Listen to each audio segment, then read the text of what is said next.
Hi everyone, in this tutorial I want to talk about combining Boolean and comparison operators. As you have already seen how the Boolean operators and comparison operators can be used to form expressions, now we want to combine the two types of operators to form more complex expressions. Okay, for instance, imagine we ask the question, are there more than 50 balls in the yard? And are there more than 50 children? This might be expressed as number of balls is greater than 50 and number of children is greater than 50.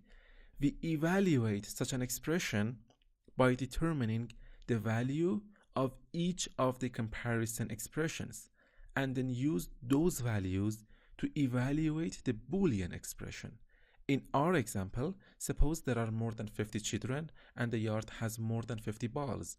Therefore, we would evaluate the expression as follows. The number of children is greater than 50 portion of the expression evaluates to true, and the number of balls is greater than 50 portion of the expression evaluates to true too. Substituting those values in the expression give us true, and the true and true expression evaluates to true.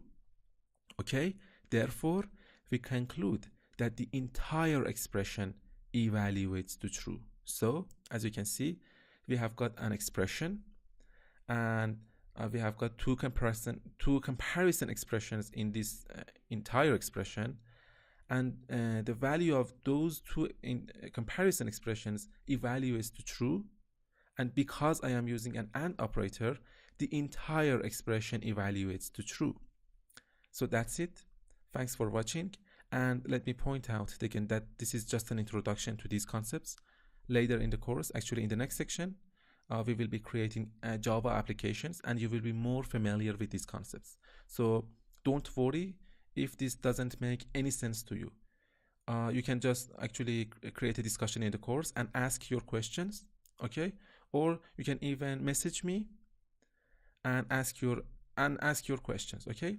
So thanks for watching and I'll see you in the next tutorial.